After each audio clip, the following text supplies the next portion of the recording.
Hello and welcome to our midweek conversation of First Baptist Sweetwater, where we strive to be the first responders of God's love. My name is Jerry Hendricks.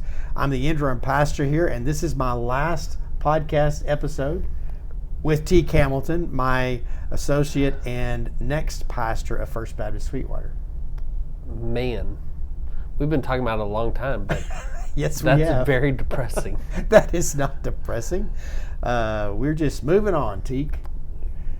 Yeah. So anyway, so each week for the last few weeks, I've been sharing something with Teak as a memento of transition. Not necessarily a memento, I guess, but this week I have a memento. It's Seinfeld, the Kramer poster that's been in the office since I first came. I'm glad you saved it for last. Yeah, because it's probably the best one. Well, I had told Teak once I knew that he had submitted his resume to be considered as pastor that I was waiting to see the Kramer poster was here right when I got here, right in the pastor's office, right in the bathroom. Yes. That way when you shut the door, full disclosure. Yep.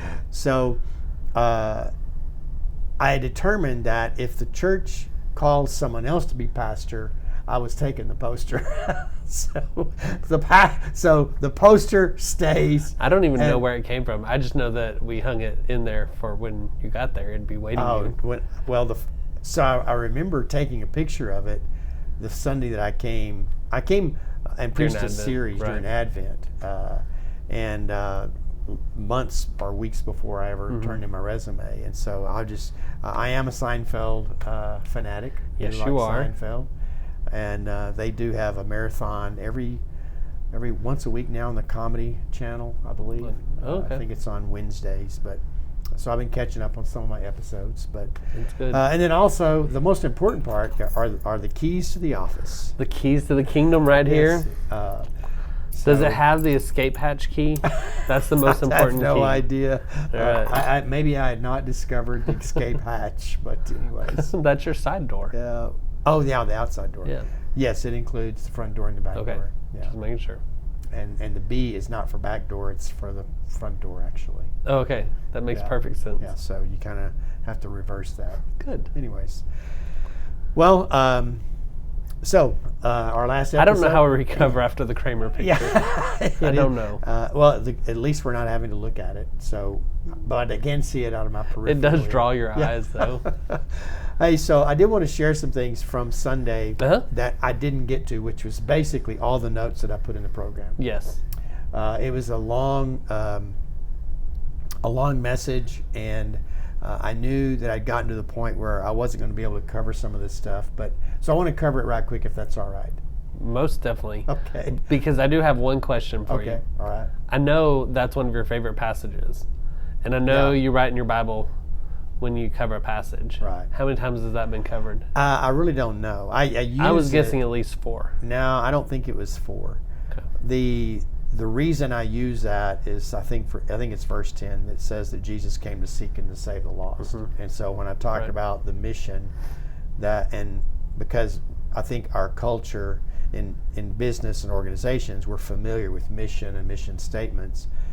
That's the verse that I would say is Jesus' mission statement. Right, yeah. That while he did all of these other things, that's the one thing that he had to do in order to fulfill his purpose. And so, I like that one a lot. I've written a curriculum piece based on that. And so... that's the spiritual part that I remember. The fun programming part I remember is when you, John Hunt, and Brandon Rogers created a video of your scooter and Brandon's motorcycle interaction, being in the in crowd, being a motorcyclist and the motorcycle wave.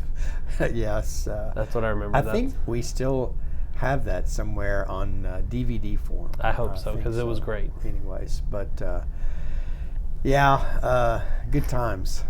But so what I wanted to bring up was this idea, or the part about how I think if we're going to grow our faith, I think some of the important elements in that we can learn from Zacchaeus' life is that we very definitely see him sharing his story. We have the opportunity for, at least the gospel writer shares Zacchaeus' story. And I think that's something that we overlook in our own life a lot of times is having a clear understanding of the role that faith has played in our life, and then the change that's brought about because of that. And so to me, when we start to understand that God has done something in us, that becomes a way for us to express that to other people. Then I think the third thing is that it helps us to be in a place where we're ready to hear someone else's story. Right. And so one of the things that, through the years or decades, I guess, is a better way to say it, to kind of spread it out, there's been different evangelical approaches to talking to someone about faith. And one of the ways that I prefer to do it, I kind of picked up when I was at the coffee shop. Tracts. No, not tracts. My bad. Yeah. But it would just be asking someone where they are in their faith journey. Because it's wide open enough that if they don't have a necessarily Christian expression of faith, you can at least find out whether or not they have some expression of faith. And I think that helps to develop a conversation and that can hopefully go a little bit deeper. And then I think a clarifying question is, where are you on that faith journey, and how has your faith journey changed you? So when you go back and look at the Zacchaeus story, what I really liked was that we saw there the clear change in his life. While he was a wealthy person, he was willing to make things right for the things that he had done wrong to other people. And so anyways, as we kind of wrap up this new beginnings and we think about our own personal faith and how we not just develop that, I think knowing our story, knowing our own story, telling it with a degree of expertise, and then also being willing to ask questions to learn other people's stories. I think is important in that process. So anyways, this week I'm talking about the last part of this series of beginnings is our Prosper the City. It's a passage from Jeremiah. I think it's an interesting passage. We won't have a lot of time to develop it because of the length of everything else that's going on Sunday.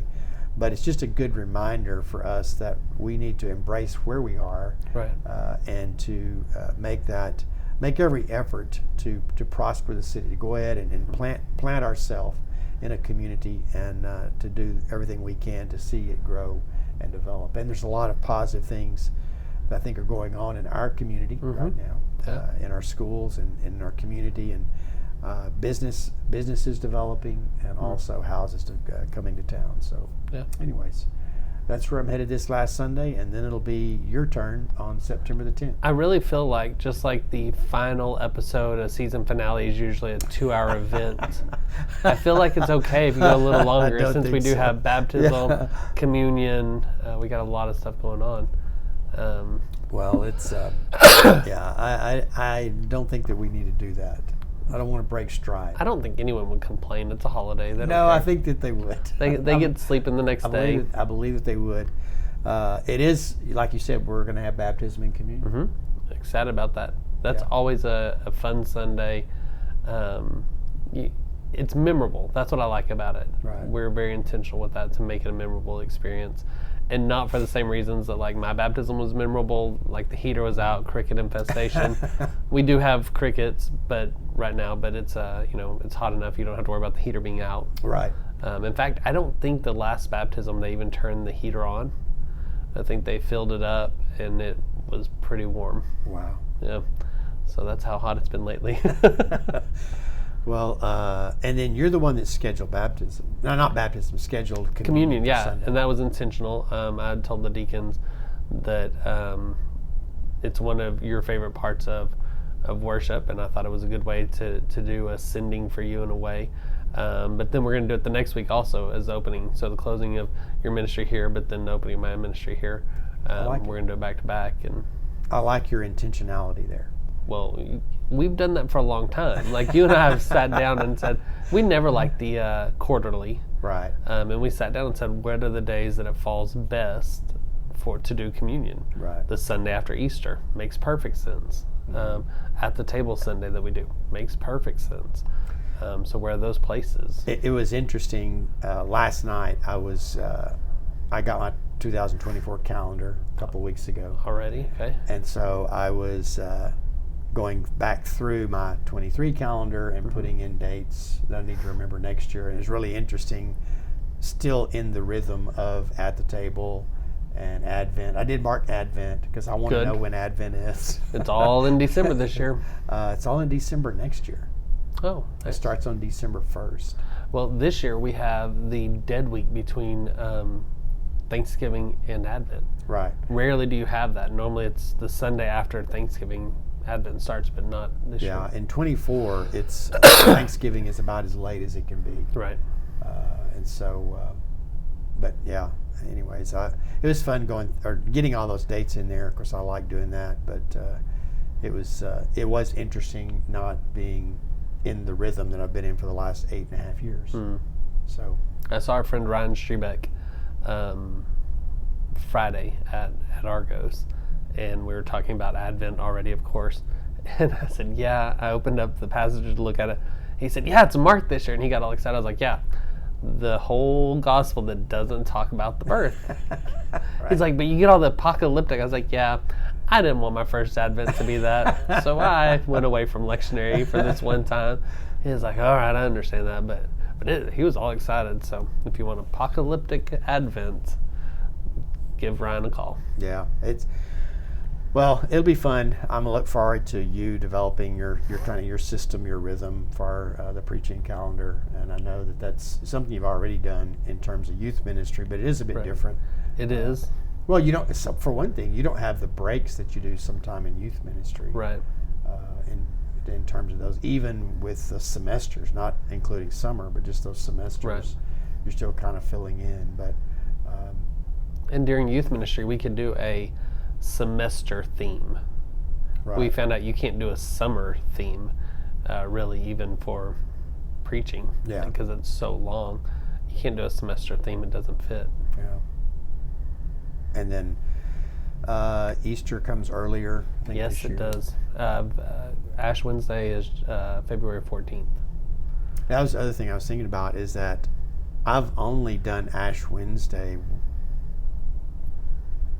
one other time except for here, I think. Okay. But I've always done it with someone. So when I was at Cross Point, Meredith and I did it. Right. And here, you and I have always done it. So then I must have done it at Cross Point with you, like participated in it in Abilene when we were there. Probably. Because that was back when Lifeway had a bookstore in Abilene. Oh. Because I just remember that. I'm not getting the association. But. Well, we went there after the Ash Wednesday service, and the guy looked at me and said, "Did you go to Ash Wednesday service?" And I was like, "Yeah, how'd you know?" And I was like, "Oh, I forgot to get it off." So that was my first time figuring out that it's hard to get the ashes off. Yes, it is. And I just totally forgot about it, and he just looking at me and. Well, and I do remember the first or second one. I can't remember it. One of the early ones here was pretty tense filled, and that's when we learned that you're supposed to put oil in it. Right. They needed a little something to make it stick. And so Strebeck bailed us out like that Wednesday afternoon, late, when like after school, 2 hours before service. And we don't do it, but we also found out during our journey through Lent over the years that you can buy ashes on Amazon. Yes. We don't do that. We use our palm branches. And count on me when you get ready to burn ashes. So. Okay, good. Yeah. And we also learned that they smell. We tried to do that this year, but it didn't. It never did happen. I think we went through. Remember how windy it was in the spring? Yep. And so I ended up doing them in Abilene because I had a deeper grill. Yeah. And it doesn't. The one I used over here was pretty shallow, and the wind it takes it. Yeah, and they're so dry. Fast. Yeah, it goes up pretty fast. But anyways, this has been fun, and I've enjoyed this. I do plan on doing some more podcasting. Good. For youth ministry, and I'm considering one for pastors. Okay. But we'll see how that develops, and you and I can do this again. Nice, I like it. So, anyways, looking forward to this Sunday. Labor Day is generally a good day for us. Right. Not everybody leaves town, I guess, and kind of stays at home. So it's been typically a pretty good attended Sunday. So we're looking forward to that, being able to experience baptism as a church for 4 different people. No, just one this Sunday. Oh, just one. Okay. For this Sunday, just one, yeah. And then also communion. So it's going to be a great Sunday. I hope that you can join us if you're in town. That's at 10:30, and we'll look forward to seeing you there. See you then.